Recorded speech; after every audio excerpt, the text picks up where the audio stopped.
Sous la pluie de décembre, une PDG milliardaire tombe à genoux devant un père solo. « J'ai besoin qu'on prenne soin de moi. » Dans 10 minutes, son choix fera exploser un empire ou sauver une promesse. Rester jusqu'à la dernière seconde. Quand la petite parle, tout bascule.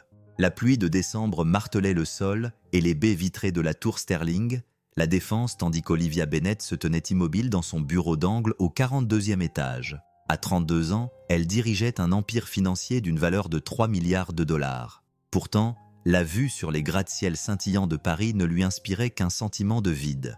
Son reflet dans la vitre montrait une femme vêtue d'une tenue de créateur parfaite. Un blazer bleu roi sur une jupe crayon noir ajustée, des bas résille et des talons en cuir verni qui claquaient avec autorité à chaque pas. Ses cheveux blonds platine tombaient en boucles parfaites sur ses épaules. Et ses yeux bleus glaciers, si souvent comparés à ceux d'une star de soap opéra, avaient la froide précision de quelqu'un qui n'avait jamais perdu une négociation. Mais ce soir-là, ses yeux trahissaient tout autre chose, le désespoir. « Mademoiselle Bennett, la réunion du conseil d'administration commence dans 10 minutes. » La voix de son assistante résonna dans l'interphone, la tirant de ses pensées. « Annulez-la » murmura Olivia d'une voix à peine audible. « Madame, je ne crois pas avoir bien entendu. J'ai dit « annulez-la ». Les mots jaillirent de sa poitrine, résonnant dans le bureau au panneau d'acajou. Elle appuya son front contre la vitre froide, observant les minuscules silhouettes qui s'affairaient en dessous comme des fourmis. Toutes avaient des endroits où aller, des gens à voir, des vies qui comptaient. Qu'avait-elle, elle ? Des rapports trimestriels, des OPA hostiles, un appartement-terrasse où résonnait le silence. 6 mois. C'était le temps qui s'était écoulé depuis le diagnostic qui avait tout changé. Stade 2, avait-il dit. C'est traitable, avait-il promis.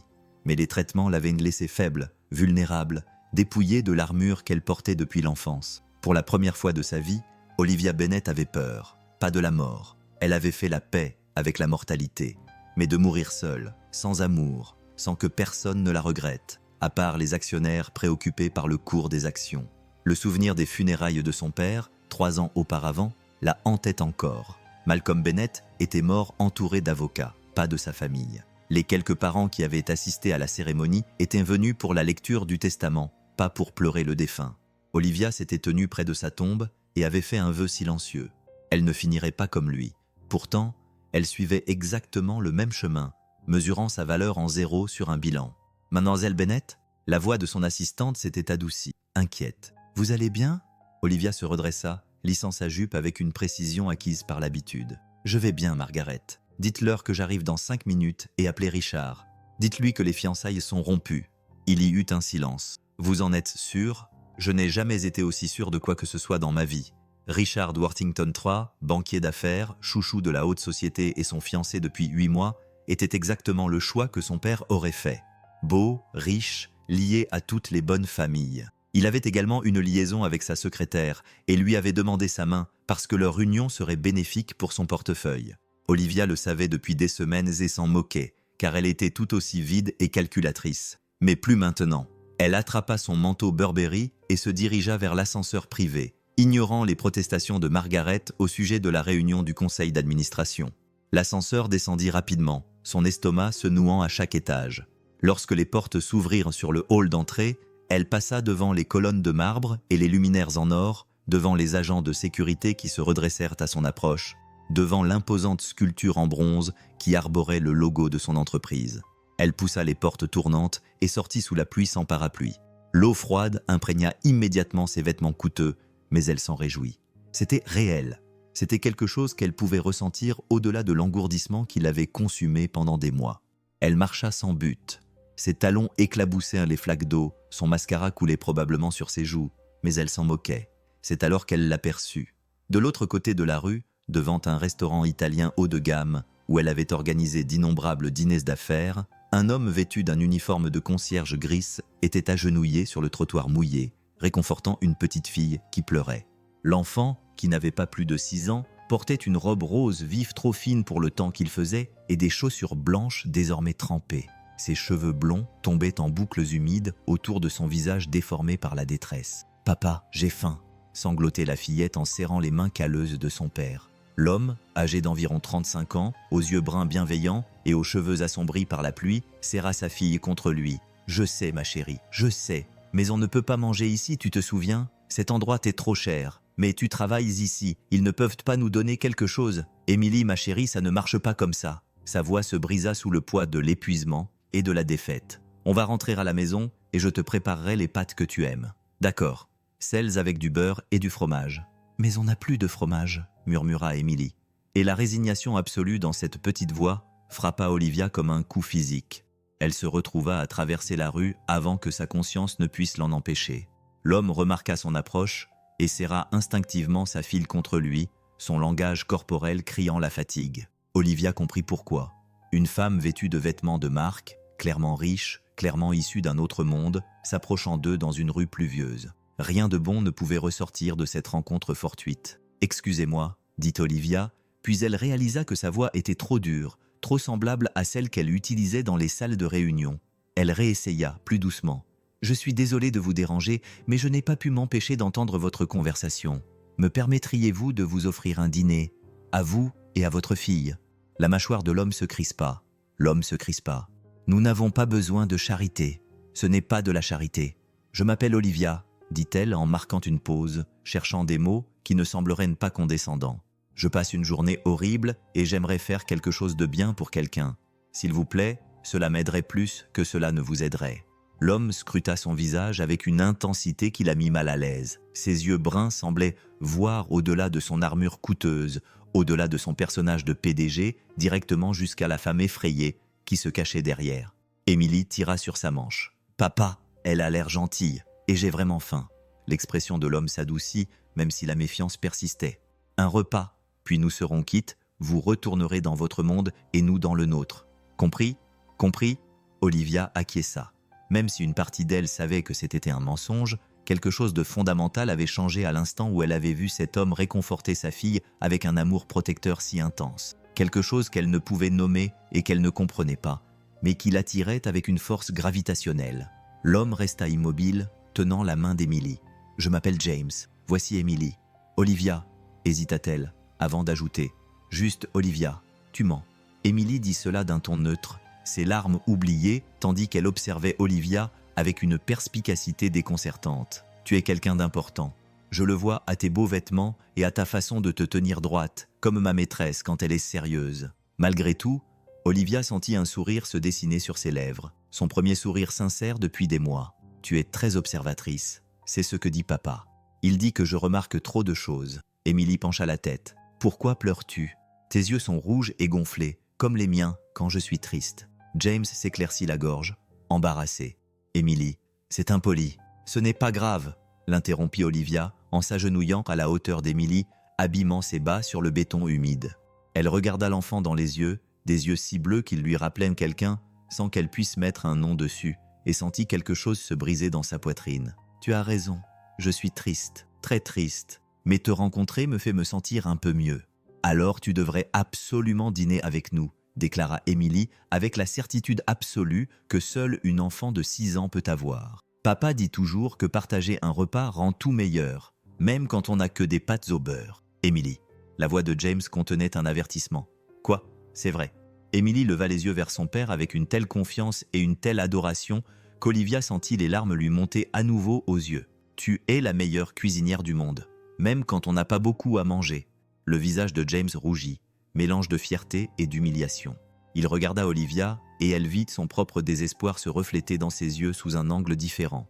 Voici un homme qui donnerait tout pour son enfant, qui portait son uniforme gris avec plus de dignité qu'elle ne portait ses vêtements de marque, qui mesurait sa valeur au sourire de sa fille plutôt qu'à son portefeuille d'action. « Le restaurant » dit Olivia en se levant. « Entrons.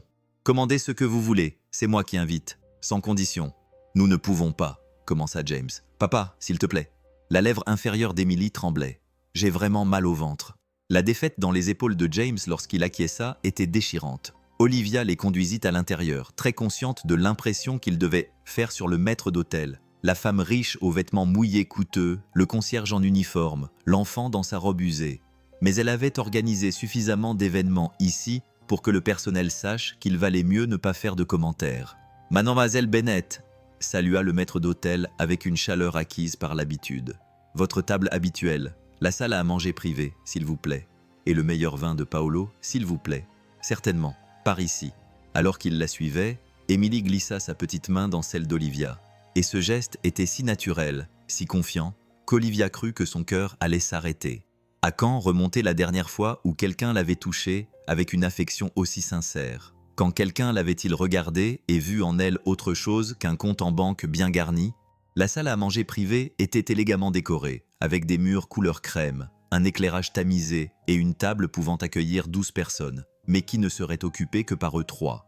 James semblait de plus en plus mal à l'aise, ses mains tripotant nerveusement le bord de sa veste d'uniforme humide. « Monsieur, madame, puis-je prendre vos manteaux ?» demanda le serveur. « Non, » répondit rapidement James, « ça va. » Mais Emily avait déjà retiré son petit cardigan, dévoilant ainsi sa robe usée. « J'ai trop chaud de toute façon, » annonça-t-elle en s'installant sur une chaise beaucoup trop grande pour elle. « Ouh, ce sont de vraies fleurs, elles sont si jolies. » Olivia regarda Emily examiner le centre de table avec émerveillement, ses petits doigts effleurant délicatement les pétales. Cet enfant, qui ne possédait probablement rien de beau, traitait les fleurs avec tant de respect. Pendant ce temps, le penthouse d'Olivia était rempli d'arrangements exotiques qu'elle ne remarquait jamais, car ils allaient de soi. « Commandez ce que vous voulez », encouragea Olivia en tendant le menu à James. « Vraiment, je le pense. » Les mains de James tremblaient légèrement lorsqu'il l'ouvrit. Elle vit ses yeux s'écarquiller devant les prix, le regarda instinctivement chercher les articles les moins chers, le vit déglutir avant de le refermer. Juste des pâtes pour Emily et de l'eau pour nous deux. Non, le mot sortit avec plus de force qu'Olivia ne l'aurait voulu. « Emily, quel est ton plat préféré ?»« Des spaghettis avec des boulettes de viande, » répondit immédiatement Emily. « Les grosses, comme dans le dessin animé où les chiens les mangent ensemble. Alors ce sera des spaghettis avec des boulettes de viande. Et toi, James ? » « J'ai dit que de l'eau me suffisait. Le faux filet est excellent ici, » insista Olivia. « À point avec du beurre de truffe, et leurs raviolis au homard sont à tomber par terre. Laisse-moi m'en occuper, s'il te plaît. » Quelque chose dans son ton a dû traduire la profondeur de son besoin, car James a finalement acquiescé, d'une voix à peine plus forte qu'un murmure. « Le poulet au parmesan. Alors merci. » Olivia a commandé assez de nourriture pour 6 personnes, ainsi que du vin, des entrées et des desserts. Le serveur a haussé un sourcil, mais n'a rien dit. Pendant qu'ils attendaient, un silence gênant s'est installé à table. Emily l'a rompu. « Tu es une princesse ?» demanda-t-elle sérieusement à Olivia. Olivia rit, d'un rire rouillé par le manque d'usage. « Qu'est-ce que c'est qui te fait penser ça ? Tu es très jolie, tu portes des vêtements chics et tu nous offres le dîner comme une fée marraine. Les princesses et les fées marraines, c'est la même chose, n'est-ce pas, papa ?»« Pas exactement, ma chérie, » répondit James. Mais son regard s'était adouci en observant le visage animé de sa fille. « Eh bien, je pense que tu es une princesse, » décida Emily. « Une princesse triste, qui a besoin qu'on lui remonte le moral. Tu veux que je te parle de mon hamster ? Il s'appelle Monsieur Whiskers, et il court dans sa roue la nuit et m'empêche de dormir. Mais ça ne me dérange pas, parce que c'est mon meilleur ami. » Alors qu'Emily se lançait dans un récit détaillé des aventures de Monsieur Whiskers, Olivia se surprit à l'écouter sincèrement, à s'intéresser sincèrement à elle, comme elle ne l'avait fait avec personne depuis des années. L'enthousiasme de l'enfant était contagieux, son imagination sans limite. Elle parlait du hamster comme s'il s'agissait d'un vaillant chevalier, décrivant des quêtes élaborées impliquant des châteaux en carton et des chats malfaisants de l'appartement voisin.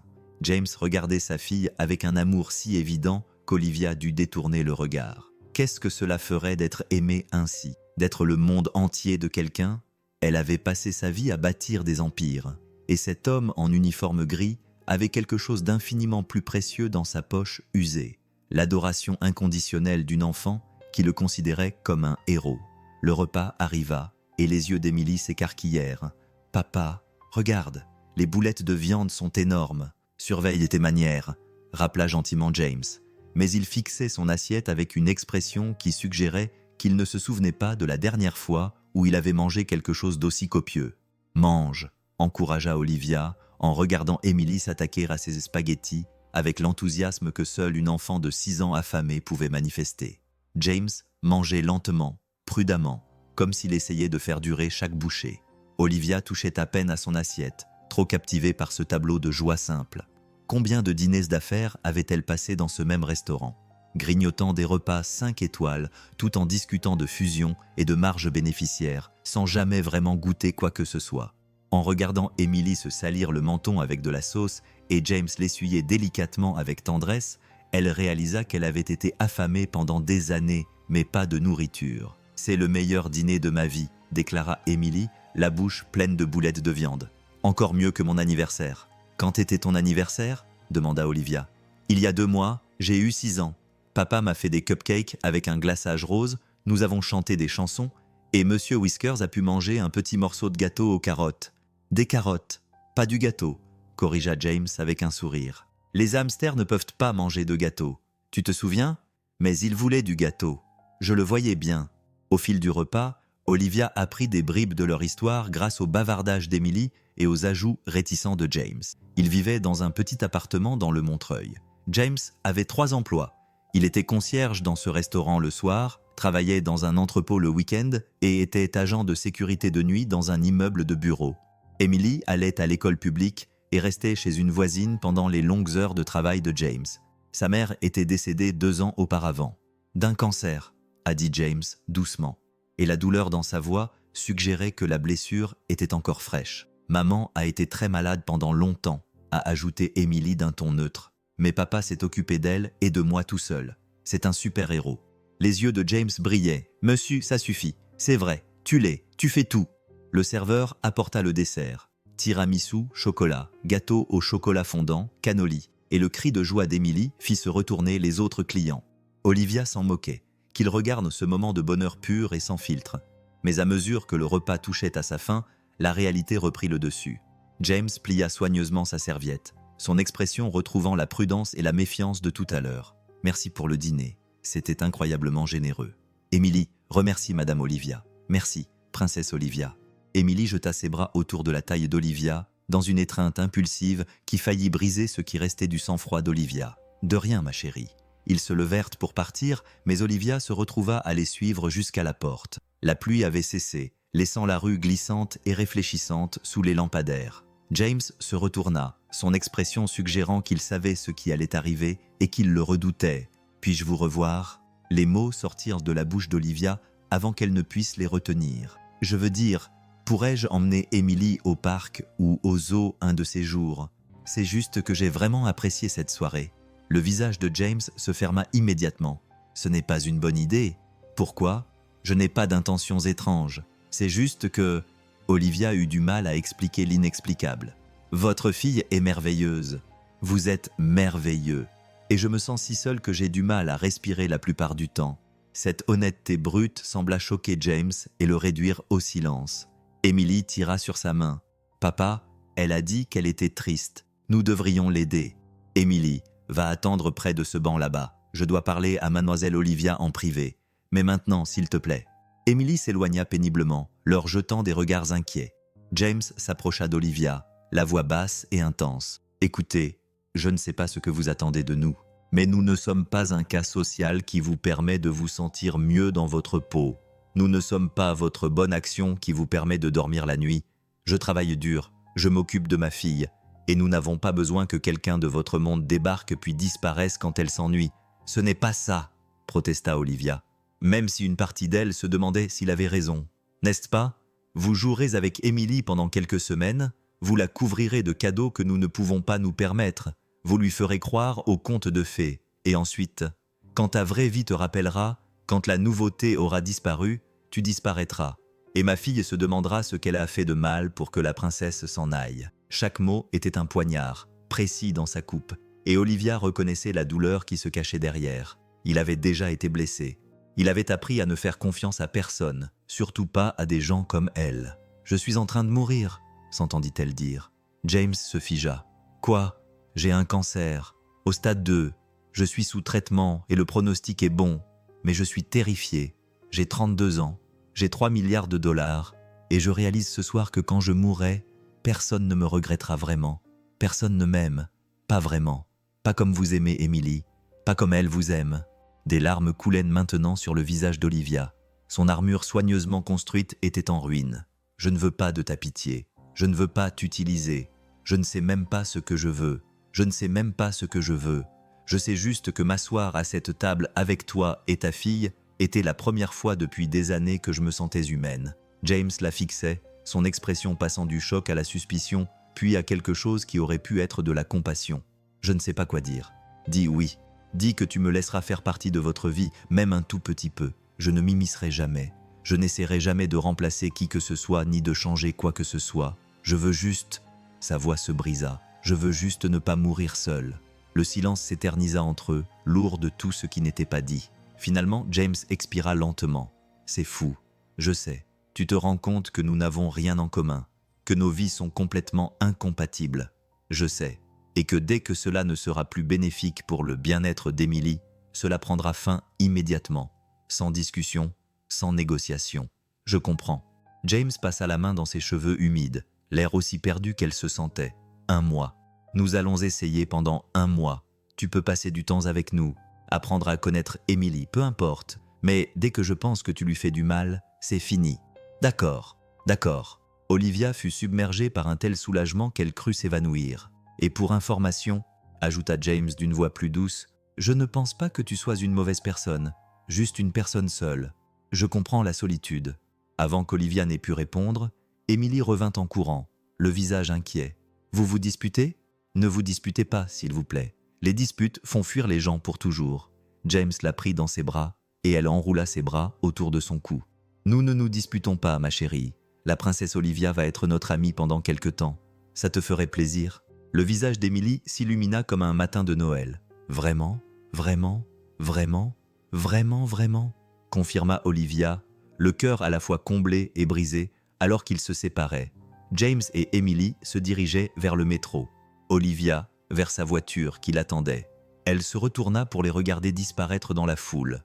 James tenait fermement la main d'Emily, son bras libre enroulé autour des épaules de sa fille, la protégeant du monde. Et Emily sautillait à côté de lui, parlant déjà de la princesse qui leur avait offert le dîner, transformant leur rencontre en un conte de fées. Olivia monta dans sa voiture et donna à son chauffeur l'adresse de son appartement-terrasse. Mais elle ne pouvait se défaire du sentiment qu'elle venait de mettre en branle quelque chose qui allait tout changer. Dans 1 mois, lorsque cet arrangement prendrait fin, serait-elle assez forte pour s'en aller? Ou venait-elle de commettre la plus grande erreur de sa vie? Son téléphone vibrait sous l'afflux de messages. 17 provenaient de son bureau, 6 de Richard, et d'innombrables autres de ses associés qui se demandaient où elle avait disparu. Elle les ignora tous et se contenta de regarder par la fenêtre les lumières de la ville défiler, pensant à une petite fille en robe rose qu'il avait traitée de princesse et à un homme en uniforme gris qu'il avait regardé et avait vu au plus profond de son âme solitaire et désespérée. Qu'avait-elle fait? Et pourquoi avait-elle l'impression que sa vie vide avait enfin trouvé un sens, même si ce sens était voué à se terminer par un chagrin d'amour? 3 jours après ce dîner fatidique, Olivia se tenait devant l'école publique d'Emily à la sortie des classes. Ses mains tremblaient, malgré la douceur du climat de décembre. Elle avait troqué ses habituels tailleurs stricts contre un jean foncé et un pull en cachemire crème, essayant de paraître moins intimidante, même si son foulard Hermès risquait de compromettre ses efforts. Les parents et les nounous se regroupaient en petits groupes, discutant tranquillement pendant qu'ils attendaient, et Olivia se sentait comme une extraterrestre étudiant le comportement humain à travers une vitre. James lui avait envoyé l'adresse par SMS ce matin-là, accompagné d'un simple message. « Emily aimerait te voir. À 15h, à la sortie des classes. Ne sois pas en retard. Aucune chaleur, aucun encouragement, juste les faits. » Elle avait annulé 3 réunions pour être là et ne le regrettait pas. Les portes de l'école s'ouvrirent brusquement et les enfants se déversèrent comme un flot multicolore. Olivia scruta la foule avec anxiété, jusqu'à ce qu'elle aperçoive les boucles blondes d'Emily qui rebondissaient, tandis qu'elle courait vers une silhouette familière vêtue d'un uniforme gris. James avait dû quitter le travail plus tôt pour venir la chercher. Il attrapa Emily dans ses bras et la fit tournoyer, tandis qu'elle poussait des cris de joie. Cette démonstration d'affection désinvolte fit mal à Olivia. Puis Emily l'aperçut. « Princesse Olivia !» cria-t-elle en se dégageant des bras de son père et en traversant la cour de récréation en courant, son sac à dos rebondissant dans tous les sens. Plusieurs parents se retournèrent pour regarder la femme en vêtements de marque qui se faisait plaquer par une petite fille. Olivia s'agenouilla juste à temps pour rattraper Emily, qui lui jeta les bras autour du cou avec une telle force qu'elles faillirent toutes deux tomber. « Tu es venue, tu es venue. J'ai dit à tout le monde à l'école que j'avais une vraie princesse comme amie, mais personne ne m'a cru. Et Jenny a dit que j'étais une menteuse. Mais tu es là et tu es vraie. Et maintenant tout le monde va le voir. Emily, respire, dit James en les rejoignant avec un air désolé. Désolé, elle est comme ça depuis ce matin. Je crois que son professeur est sur le point de démissionner. Ça ne me dérange pas, dit Olivia, et elle le pensait vraiment. L'enthousiasme d'Émilie était comme un rayon de soleil après des années d'obscurité. « Bonjour Émilie, tu m'as manqué. Vraiment? Vraiment? Sincèrement ?» Les yeux bleus d'Émilie scrutèrent son visage avec cette perspicacité déconcertante propre aux enfants. « Vraiment, sincèrement, tu vois, papa, je t'avais dit qu'elle reviendrait. » Émilie attrapa la main d'Olivia et la tira. « On peut aller au parc ? S'il te plaît, s'il te plaît, s'il te plaît. Il y a une nouvelle aire de jeu avec des balançoires qui montent très haut et je veux te la montrer. » James hésita, son instinct protecteur entrant clairement en conflit avec le bonheur de sa fille. Mademoiselle Olivia a probablement du travail. »« En fait, je suis complètement libre, » l'interrompit Olivia. « Le parc semble merveilleux. Tu es sûr ?» demanda James, et elle entendit la véritable question sous-jacente. « Es-tu sûre d'être prête pour ça ? Pour une enfant hyperactive de 6 ans qui réclamera toute ton attention et ne te donnera en retour que de l'affection désordonnée. Je suis sûr. » Ils se rendirent au parc voisin, Émilie entre eux, tenant leurs 2 mains et se balançant en avant à chaque pas. Elle parlait sans arrêt de sa journée, du test d'orthographe qu'elle avait réussi, du projet artistique avec des macaronis, du garçon qui lui avait volé son pudding au chocolat au déjeuner, puis Madame Peterson avait dit que partager, c'était aimer. Mais papa, il n'avait pas demandé à partager. Il l'avait juste pris. Ce n'est pas partager, c'est voler. C'est vrai, confirma James, les lèvres tremblantes d'amusement réprimées. Alors, j'ai dit ça à Madame Peterson, et elle a obligé Billy à s'excuser et à me donner ses tranches de pommes, donc tout s'est bien terminé. Mais la prochaine fois, j'apporterai mon déjeuner dans une boîte fermée à clé, comme un coffre au trésor, pour que personne ne puisse voler mes trésors. Émilie leva les yeux vers Olivia. « As-tu des trésors, princesse Olivia ?»« Je suppose que oui, » répondit Olivia lentement. « Mais je me rends compte que la plupart d'entre eux ne sont pas aussi importants que je le pensais. C'est idiot, les trésors sont toujours importants. Comme Monsieur Whiskers qui est mon trésor, et papa qui est mon trésor, et ma robe rose, même si elle devient trop petite. Et maintenant, tu es aussi mon trésor. » Cette déclaration désinvolte fit serrer la gorge d'Olivia. « Je suis honorée d'être l'un de tes trésors, Émilie. » Elles arrivèrent à la cour de récréation et Émilie entraîna immédiatement Olivia vers les balançoires. « Pousse-moi très haut, mais pas trop haut, parce que papa dit « Je ne sais pas encore voler, même si j'aimerais beaucoup. » Alors qu'Olivia poussait Émilie sur la balançoire, écoutant ses cris de joie, elle remarqua que James les observait depuis un banc voisin. Son expression était indéchiffrable, à la fois fatiguée, nostalgique et autre chose encore. Elle laissa Émilie jouer sur le toboggan et s'approcha de lui. « Ça va ?» demanda-t-elle en s'asseyant, mais en gardant une distance respectueuse. « Je suis bien ici ?» James resta silencieux pendant un long moment, regardant sa fille grimper sur la structure d'escalade avec une confiance téméraire. « Elle a rêvé de toi la nuit dernière. Elle m'a réveillé à 2 heures du matin pour me parler de la princesse qui nous a emmenés dans un château magique où personne n'avait jamais faim et où tout le monde avait assez à manger. » Le cœur d'Olivia se serra. « James, je n'essaie pas de te faire culpabiliser, » l'interrompit-il. « J'essaie d'expliquer pourquoi cela me terrifie. Elle a 6 ans. Elle ne comprend pas que les gens partent, que les bonnes choses ne durent pas, que les princesses appartiennent aux contes de fées, pas à notre vie réelle. » Ses yeux bruns rencontrèrent enfin les siens, et elle y vit une peur sincère. « J'ai travaillé si dur pour la protéger de la déception, pour qu'elle ne comprenne pas à quel point nous sommes différents des autres enfants, pour qu'elle ne sache pas à quel point nous luttons. Et en une nuit, tu lui as donné un aperçu d'un monde dont nous ne pourrons jamais faire partie. » « Je ne veux pas lui faire de mal, » dit Olivia avec ferveur. « Je te jure que non. Mais James, elle est spéciale. Elle a cette lumière en elle, cette joie malgré tout, et j'ai besoin de ça. Est-ce égoïste ? Probablement. Mais je ferai de mon mieux pour ne pas l'abîmer. Tout le monde dit qu'il fera de son mieux. Les parents de mon ex-femme ont dit qu'ils feraient de leur mieux pour m'accepter. Ils ne l'ont pas fait.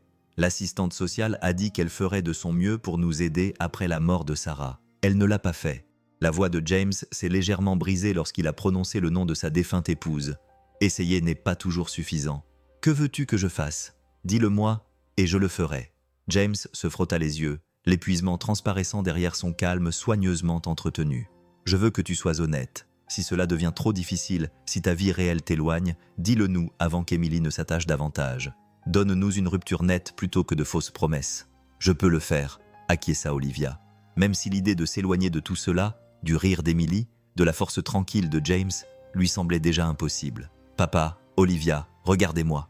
Emily était suspendue la tête en bas à la barre fixe, sa robe tombant sur son visage d'une manière qui fit bondir James. « Emily Walsh, descends de là immédiatement. » « Mais je suis une chauve-souris. Les chauves-souris sont suspendues la tête en bas.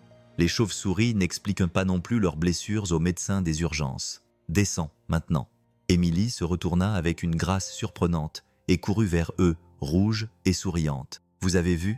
Je suis restée la tête en bas pendant environ 100 secondes. Plutôt 5, mais c'est quand même impressionnant, » dit Olivia, incapable de résister à l'envie de lisser les cheveux ébouriffés d'Emily. L'enfant se pencha vers elle comme un chat en quête d'affection. « Tu as faim, Em ?» demanda James. « Nous devrions probablement rentrer bientôt. » Le visage d'Emily s'assombrit légèrement. « Mais nous venons juste d'arriver. »« En fait, » dit Olivia avant de pouvoir s'en empêcher, « j'espérais que vous pourriez tous les deux me rejoindre pour dîner. Il y a un petit restaurant génial tout près qui sert les meilleurs sandwichs au fromage fondu de la ville. »« Des sandwichs au fromage fondu ?» Les yeux d'Emily s'illuminèrent. « C'est mon deuxième plat préféré après les spaghettis. » James semblait indécis. « Olivia, nous ne pouvons pas continuer à vous laisser tout payer. S'il vous plaît, » interrompit Olivia doucement. « Laissez-moi faire. Je sais que cela vous met mal à l'aise et je comprends pourquoi, mais partager un repas avec vous deux est le moment fort de ma semaine. Laissez-moi faire. » Quelque chose dans son ton avait dû traduire la profondeur de son besoin, car James finit par acquiescer, bien que sa mâchoire restât crispée. Un dîner, puis on rentre à la maison. Le restaurant était décontracté et confortable. Rien à voir avec le restaurant italien formel. Et Emily se sentit immédiatement plus à l'aise. Elle sautillait sur sa chaise, examinant le menu dessiné au crayon avec une intense concentration. « Je veux le grilled cheese avec du fromage en plus, la coupe de fruits, le lait chocolaté et peut-être les cookies si papa est d'accord, » annonça-t-elle. « Ça fait beaucoup de nourriture, » prévint Monsieur James. « Mais je grandis. Madame Peterson nous a mesuré hier et j'ai grandi d'1 centimètre depuis le mois dernier. Un jour, je serai grande comme papa. » Pendant qu'ils passaient leurs commandes et attendaient leur repas, Olivia se surprit à observer James de plus près dans la lumière chaleureuse du restaurant. Elle pouvait voir les fines rides autour de ses yeux, les callosités sur ses mains dues au travail pénible. Son uniforme était légèrement trop grand, comme s'il avait récemment perdu du poids. Il était beau, d'une beauté discrète, une mâchoire forte, des yeux gentils, une expression qui suggérait qu'il souriait davantage avant que la vie ne devienne difficile. « Depuis combien de temps travaillez-vous au restaurant ?» demanda-t-elle. James but une gorgée d'eau avant de répondre. « 2 ans depuis la mort de Sarah. Avant cela, j'étais comptable en fait. Et vous, à sa place, qu'auriez-vous fait? Écrivez-le en commentaire, je lis tout. J'avais un bon travail, une assurance maladie, tout. » Olivia cligna des yeux, surprise. « Vous êtes comptable. C'était au passé. Quand Sarah est tombée malade, ses traitements n'étaient pas entièrement pris en charge. Nous avons dépensé nos économies, puis notre retraite. J'ai contracté une 2e hypothèque sur notre maison que nous avons finalement perdue de toute façon. À sa mort, il ne nous restait plus rien, sauf des dettes. Sa voix était neutre, mais la douleur se reflétait sur son visage. Ses parents m'ont reproché de ne pas l'avoir sauvée. Ils ont dit que si j'avais été un meilleur pourvoyeur, elle aurait eu accès à de meilleurs traitements. Peut-être avait-il raison. « Ce n'est pas juste, » dit Olivia avec véhémence. « Vous ne pouvez pas vous en vouloir, n'est-ce pas? J'ai regardé ma femme dépérir pendant que je cumulais 3 emplois qui ne suffisaient toujours pas. Je l'ai regardée essayer de cacher sa douleur à Emily parce que nous n'avions pas les moyens de lui acheter des analgésiques efficaces. Je lui ai tenu la main pendant qu'elle mourait et je lui ai promis de prendre soin de notre fille. Et maintenant, je suis concierge et j'arrive à peine à nous nourrir. » Les mots jaillirent de la bouche de James comme un poison qu'il avait trop longtemps retenu. « Alors oui, peut-être que je m'en veux. » Emily, qui était en train de colorier sur la nappe en papier, leva les yeux, l'air inquiet. « Papa est encore triste. Il est parfois triste quand il pense à maman. C'est normal d'être triste, » dit Olivia doucement. Je ne savais pas si je devais réconforter James ou rester en retrait. Parfois, il faut laisser sortir ses sentiments tristes pour se sentir mieux après. C'est ce que papa me dit quand je pleure à cause de maman. Emily abandonna ses crayons et grimpa sur les genoux de son père, enroulant ses petits bras autour de son cou. C'est normal d'être triste. Papa, je t'aime même quand tu es triste. James serra sa fille contre lui, les yeux fermés. Je t'aime aussi, ma petite fille, plus que tout au monde. En les regardant, Olivia se sentit comme une intruse dans un moment intime. Pourtant, Emily tendit une main vers elle l'invitant à rejoindre leur cercle de chagrin et d'amour. Avec hésitation, Olivia couvrit la petite main de la sienne, et pendant un instant, tous les trois formèrent une chaîne de cœurs blessés en quête de réconfort. La nourriture arriva, rompant ce moment pesant. Emily s'attaqua avec enthousiasme à son sandwich au fromage fondu, le fromage s'étirant de manière spectaculaire à chaque bouchée. « C'est tellement bon. Papa, tu devrais goûter le délicieux sandwich au fromage fondu de la princesse Olivia. Je suis sûre qu'il est délicieux, monsieur. »« Non, vraiment, goûte-le. » Emily lui tendit son sandwich. « Tiens. » Avant que James n'ait pu protester, sa fille avait déjà poussé la moitié de son sandwich vers sa bouche. Il prit une bouchée par obligation, puis une autre, et Olivia réalisa avec surprise qu'il avait probablement vraiment faim. Combien de fois avait-il sauté des repas pour s'assurer qu'Emily ait assez à manger ? « Tenez !»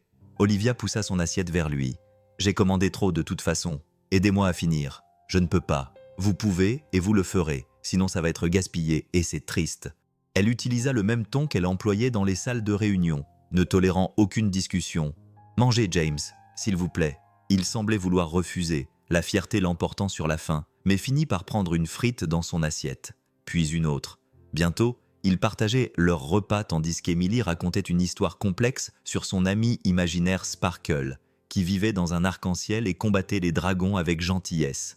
Puis le dragon s'excusa d'avoir été méchant, Sparkle lui fit un câlin, ils devinrent les meilleurs amis du monde et organisaient des goûters tous les mardis. Emily conclut triomphalement. « On dirait que Sparkle est très sage. » Olivia répondit que oui. « Elle me dit tout le temps des choses, comme quand elle m'a dit que tu allais devenir notre amie avant même que papa ait dit oui. Elle a dit que tu avais autant besoin de nous que nous avions besoin de toi. » James et Olivia échangèrent un regard par-dessus la tête d'Emily, le sien interrogateur, le sien tout aussi incertain, la vérité sortant de la bouche des enfants. Après le dîner, ils raccompagnèrent Emily chez elle. Son immeuble se trouvait dans un quartier difficile du Montreuil. Le hall d'entrée était sale et sentait le moisi. James portait Emily, qui s'était endormie contre son épaule, son petit corps épuisé et sans force. « Tu n'as pas besoin de nous accompagner, » dit James doucement. « J'aimerais bien, si ça ne te dérange pas. » Il ne refusa pas. Ils montèrent 4 étages. L'ascenseur était en panne et James ouvrit la porte marquée 4C. L'appartement était minuscule, mais impeccablement propre. Le salon contenait un canapé usé, une petite télévision posée sur une caisse et d'innombrables dessins collés au mur. Les œuvres d'Emily transformèrent cet espace délabré en une galerie de l'imagination enfantine. Des arcs-en-ciel, des licornes, des princesses et un dessin intitulé « Moi, ma famille », représentant des bonhommes allumettes, représentant James, Emily et ce qui devait être Sarah. James porta Emily dans sa chambre et Olivia aperçut un lit étroit avec des couvertures dépareillées et des étagères faites de planches et de briques contenant quelques précieux jouets et livres. Monsieur Whiskers courait dans sa roue dans un coin et James vérifia que le hamster avait de la nourriture et de l'eau avant de border Emily sans la réveiller. De retour dans le salon, James s'affala sur le canapé, paraissant soudainement beaucoup plus âgé que ses 35 ans. « C'est notre château », dit-il avec un humour amer. « Ce n'est pas tout à fait la version du conte de fées. » Olivia s'assit à côté de lui, en prenant soin de garder ses distances. « Il est rempli d'amour. C'est plus que ce qu'offre mon appartement terrasse. L'amour ne paie pas le loyer. L'amour ne met pas de nourriture sur la table et ne fait pas fonctionner l'électricité. » James se frotta le visage. « Je suis désolé. Je ne veux pas te décharger de tout ça. Ça a juste été quelques années difficiles. Ne t'excuse pas. J'ai demandé à faire partie de ta vie. Ça inclut aussi les moments difficiles. » Ils restèrent assis en silence pendant un moment. Le seul bruit était celui de la roue de Monsieur Whiskers, qui grinçait de façon rythmée. Finalement, James reprit la parole, d'une voix à peine plus forte qu'un murmure. « Elle a besoin de tant de choses que je ne peux pas lui donner. Des cours de danse, du matériel artistique, des sorties scolaires que je ne peux pas me permettre. La semaine dernière, son école a organisé un salon du livre et elle est rentrée à la maison en pleurant parce que tous les autres enfants avaient acheté des livres et qu'elle n'avait pas pu. J'avais 8 $ sur mon compte. 8 $? Il serra les poings. Quel genre de père ne peut pas acheter un livre à 5 $ à son enfant? Celui qui fait tout ce qui est humainement possible, répondit Olivia avec fermeté. Si ce moment vous touche, laissez un j'aime. Ça m'aide à continuer ces histoires. James, tu as 3 emplois. Tu la nourris, tu la protèges et tu lui donnes de l'amour. Ce n'est pas un échec, c'est héroïque. Je ne me sens pas héroïque. J'ai l'impression de me noyer. Olivia fit quelque chose qu'elle n'avait jamais fait auparavant. Elle tendit la main et prit la sienne. Ses doigts calleux se crispèrent dans les siens, puis se détendirent lentement. « Laisse-moi t'aider. Pas avec de l'argent. Je sais que ça te met mal à l'aise, mais peut-être avec le temps. Je pourrais aller chercher Émilie à l'école de temps en temps, l'emmener à la bibliothèque ou au parc, te donner quelques heures pour te reposer, rattraper ton sommeil ou simplement respirer. » James regarda leurs mains jointes, le visage impassible. « Pourquoi fais-tu vraiment ça?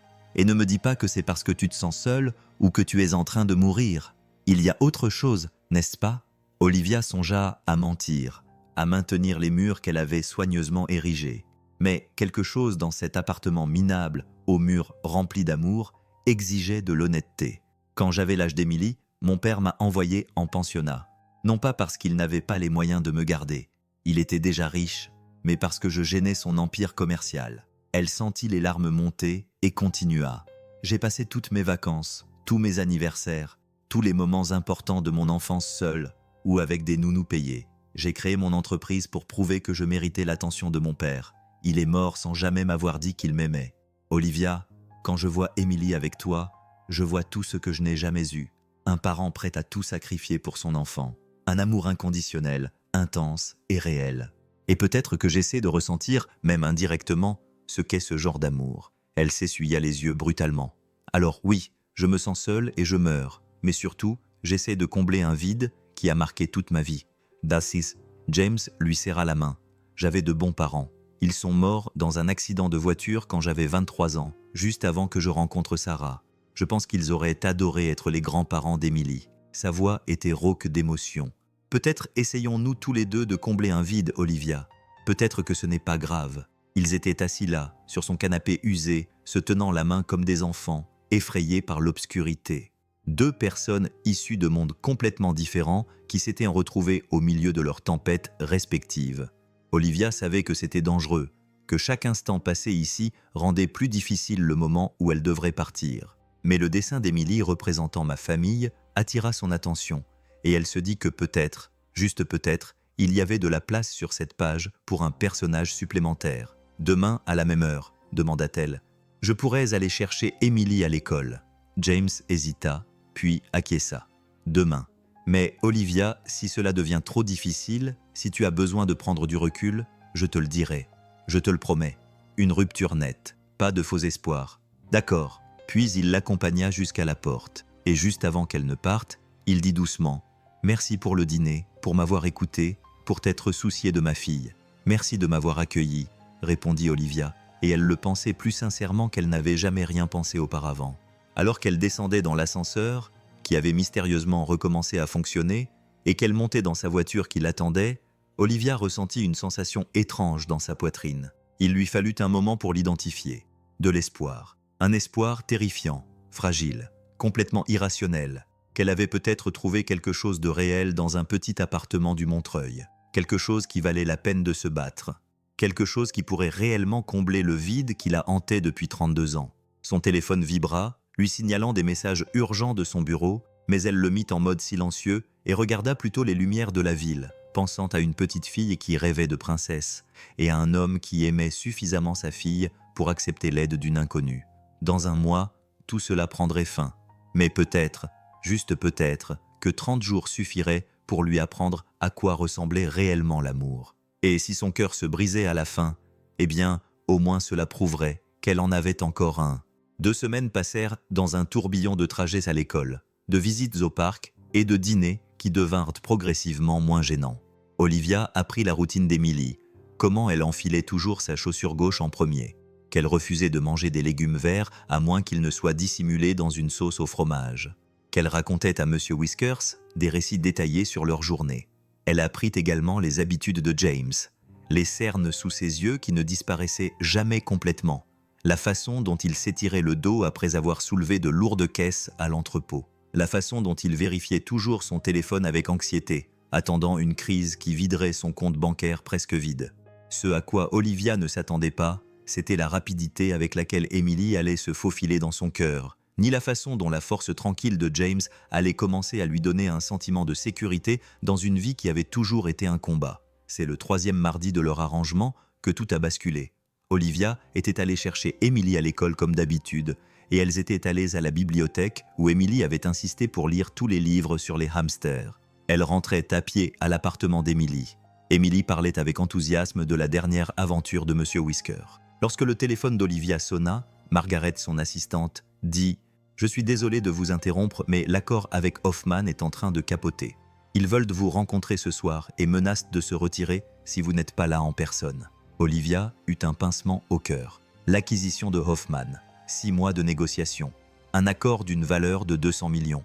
Elle baissa les yeux vers la main d'Emily et vers le visage confiant de l'enfant. « Dites-leur que je serai là dans 1 heure, Mademoiselle Bennett. Ils veulent se réunir à 20 h dans les Hamptons. La suite se joue maintenant. Abonnez-vous pour ne pas manquer le choix d'Olivia. Il est déjà 17 h, alors je dois y aller maintenant. » Olivia raccrocha et s'agenouilla devant Emily. « Ma chérie, je suis vraiment désolée, mais je dois aller travailler. Quelque chose d'important est arrivé. » Le visage d'Emily s'est décomposé. « Mais tu avais promis qu'on ferait une pizza ce soir. Tu as dit, je sais, et je suis vraiment désolée. Je me rattraperai, promis. C'est ce que les adultes disent toujours. Ils font des promesses, puis ils partent. » Des larmes coulaient sur le visage d'Emily. « Tu es comme tous les autres. Tu vas disparaître. » Chaque mot était un coup de poignard dans le cœur d'Olivia. « Emily, non. Je ne veux pas entendre ça. » Emily s'éloigna, son petit corps tremblant. « Je savais que tu ne resterais pas.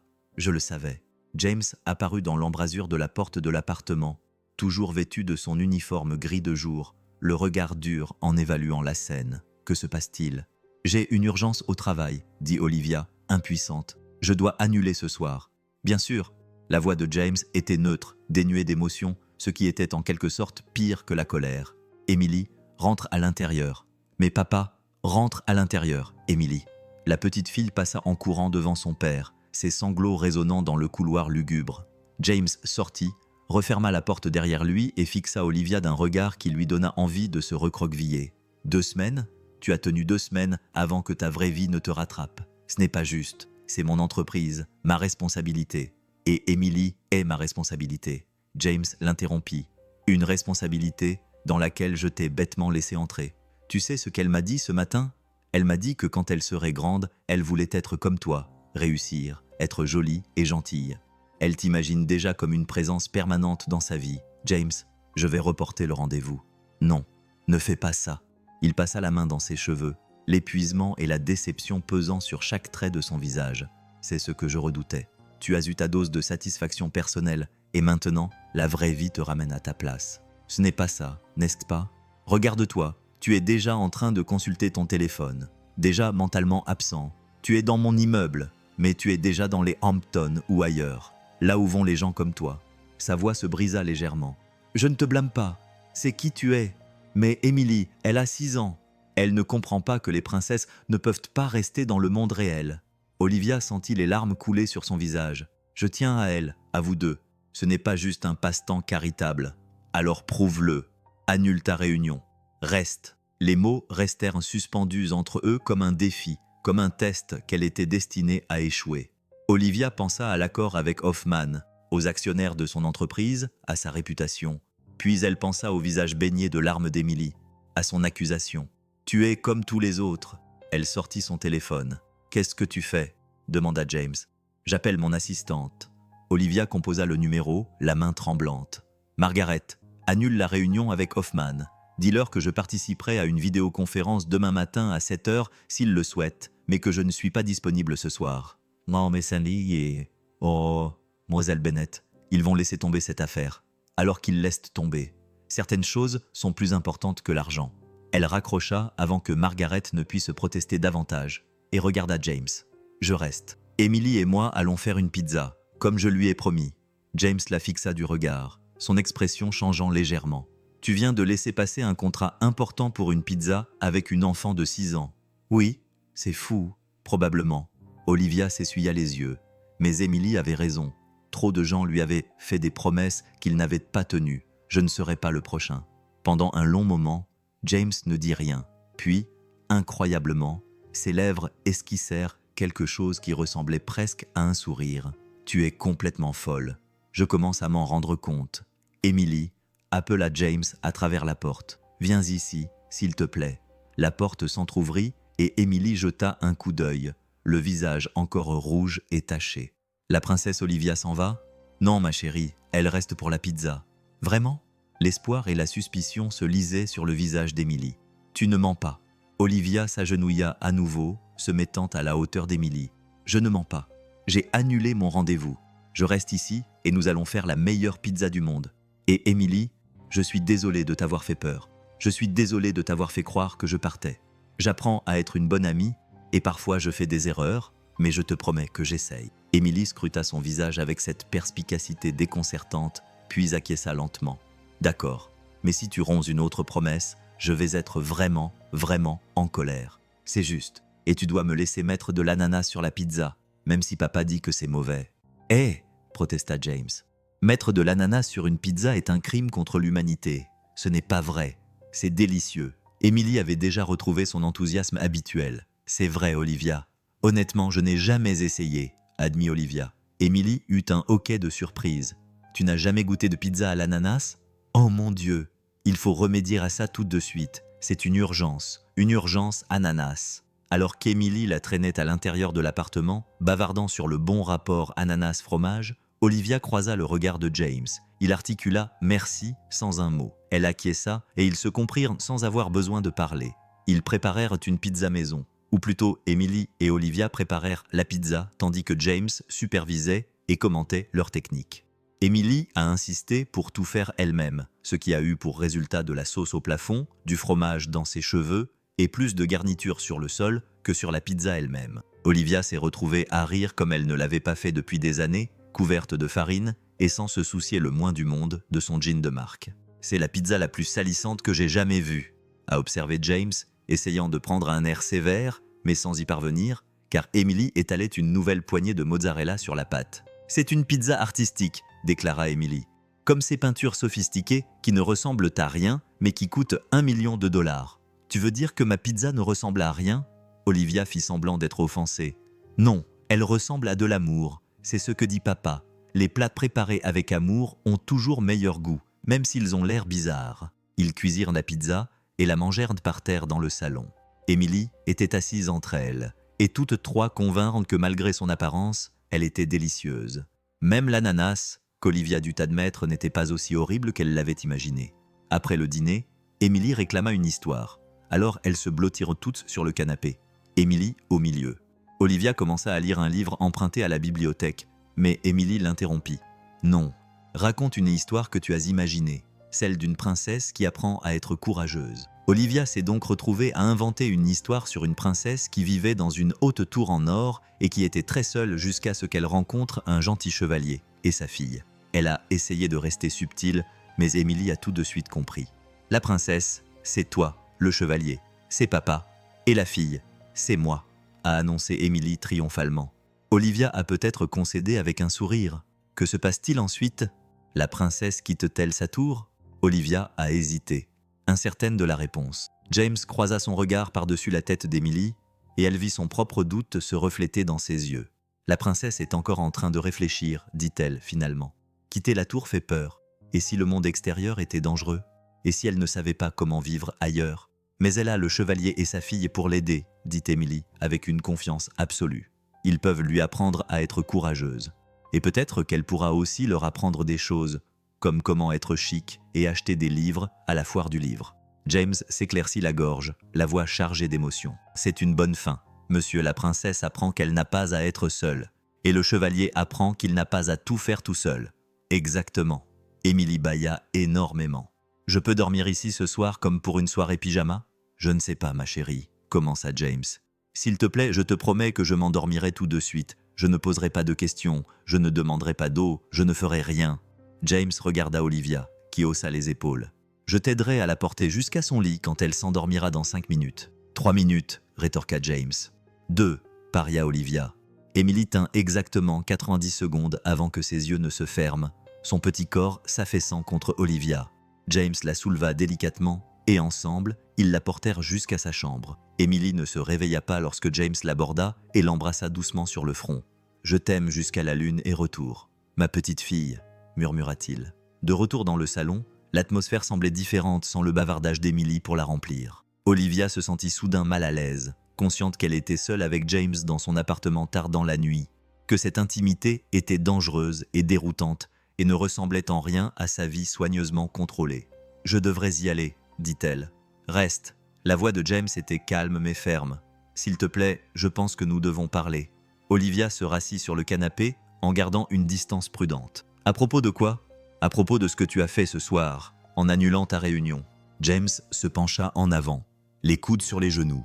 C'était soit la chose la plus altruiste que quelqu'un ait jamais faite pour Emily, soit la décision commerciale la plus stupide que j'ai jamais vue. « Peut-être les deux, » admit Olivia. « Je vais probablement perdre le contrat avec Hoffman. Il représente des mois de travail et un potentiel de profit important. Et ça ne te dérange pas ? Non.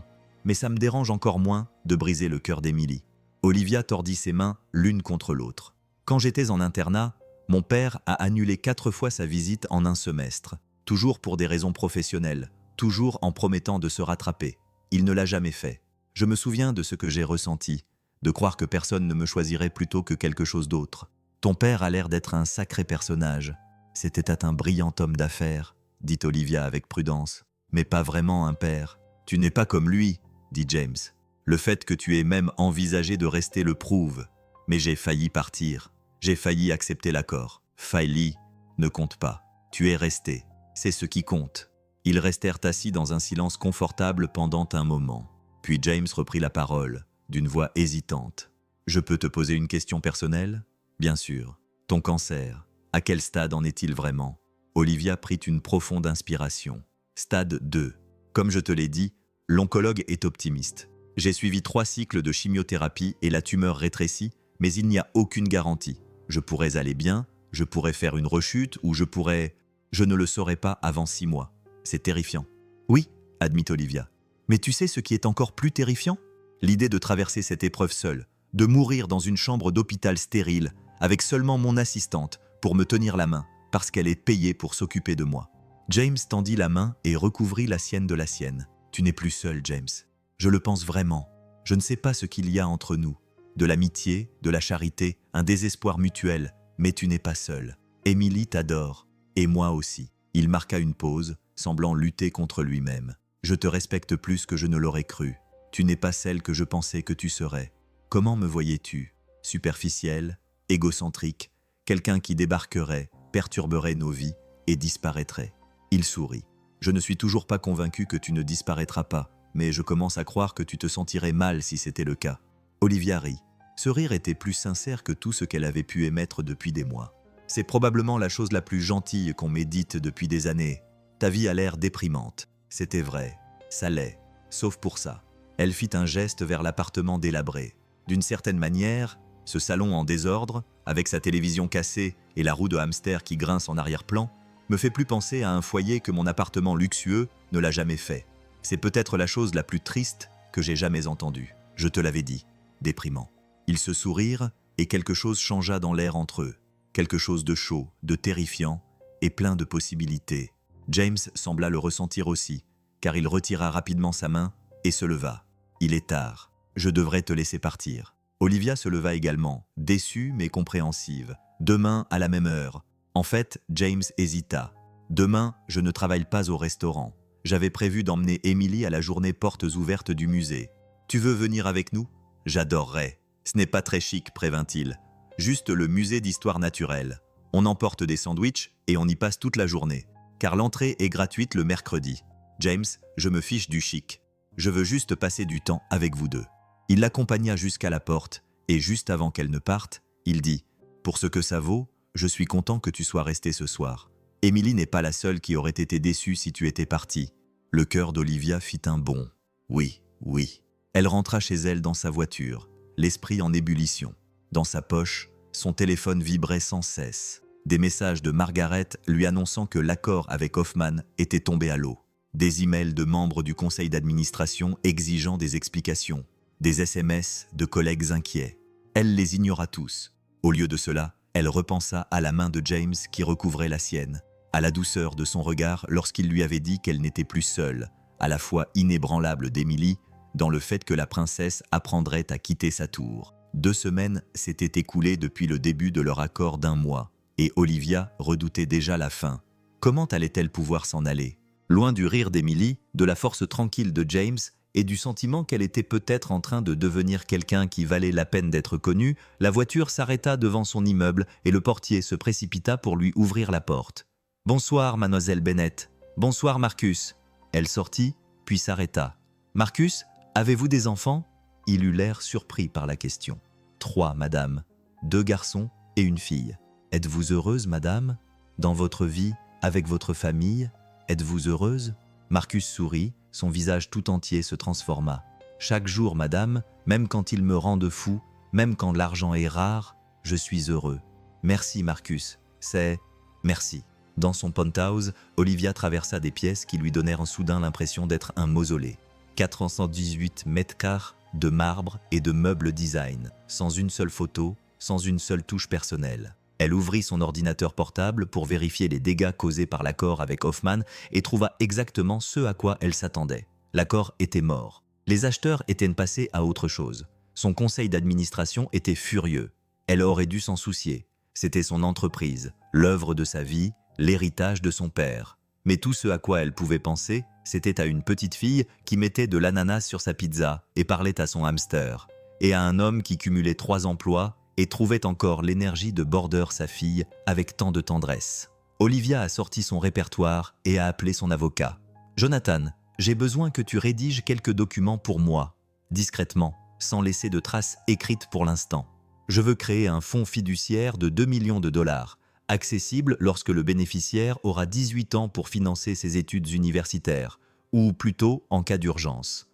Je t'enverrai les détails demain. Puis-je vous demander à qui cela est destiné ? Une petite fille qui a besoin de savoir que quelqu'un croit en son avenir. » Après avoir raccroché, Olivia se tint devant ses baies vitrées et contempla les lumières tentaculaires de Paris. Quelque part là-bas, dans un petit appartement du Montreuil, Émilie rêvait probablement de princesse et de chevalier, d'un monde où les gens tenaient leurs promesses et où l'amour suffisait. Et Olivia comprit avec une clarté cristalline qu'elle se trouvait à un tournant.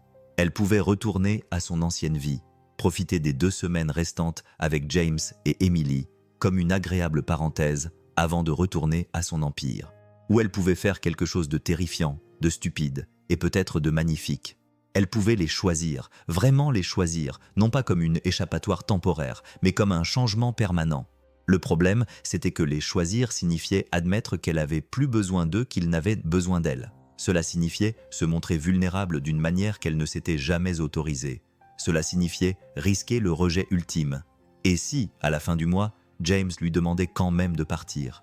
Olivia appuya son front contre la vitre froide. Son souffle embuait la fenêtre. Demain, le musée. Demain, regarder James expliquer les dinosaures à Emily. Voir comment il rendait l'apprentissage magique. Demain, faire partie de quelque chose de réel au lieu de quelque chose construit sur des contrats et des négociations. Et peut-être que si elle était assez courageuse, elle commencerait à réfléchir à la manière de vraiment quitter sa tour. Pas pour une affaire commerciale ou un coût calculé, mais pour quelque chose de bien plus précieux. Une chance d'être aimée.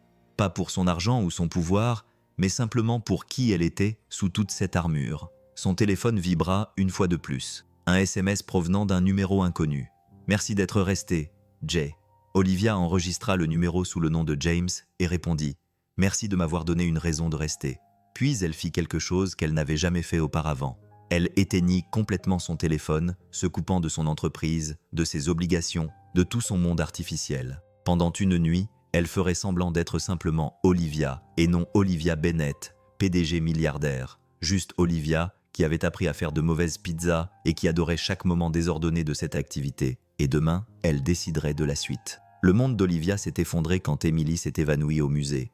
Transportée d'urgence à l'hôpital, les examens ont révélé une maladie cardiaque rare, nécessitant une intervention chirurgicale immédiate coûtant 300 000 $.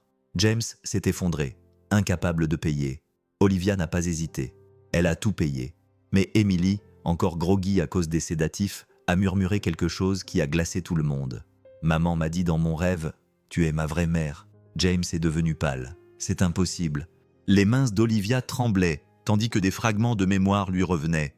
Une nuit d'ivresse il y a des années, une aventure d'un soir, une grossesse qu'elle avait interrompue, ou peut-être pas. Les résultats des tests ADN ont confirmé l'impossible. Emily était la fille biologique d'Olivia. Il y a 7 ans, ivre et désespérée, Olivia avait accouché et abandonné le bébé à l'hôpital sans jamais se retourner. La femme de James, Sarah, était incapable de concevoir. Ils avaient adopté Emily à sa naissance. Aujourd'hui, la lettre laissée par Sarah sur son lit de mort révélait la vérité. Elle savait et avait supplié James de retrouver la mère biologique d'Emily. James était dévasté, trahi. « Tu l'as abandonné !» cria-t-il. Olivia tomba à genoux, en sanglots. « J'étais un monstre, mais je suis là maintenant. Laisse-moi réparer mon erreur. » L'opération d'Emily fut un succès, mais sa convalescence fut longue. James eut du mal à pardonner à Olivia. Pourtant, l'amour innocent d'Emily pour ses deux parents les guérit peu à peu. Olivia vendit son entreprise, fit don de milliards à des hôpitaux pour enfants et déménagea dans le Montreuil. 6 mois plus tard, dans un petit tribunal, James et Olivia se marièrent, pas encore par amour, mais pour Emily. « Peut-être y arriverons-nous », murmura James. Emily rayonnait, tenant leurs deux mains. « Nous sommes une vraie famille maintenant. » Et tandis qu'Olivia regardait sa fille, leur fille, elle comprit enfin. La rédemption ne s'achète pas. Elle se mérite jour après jour.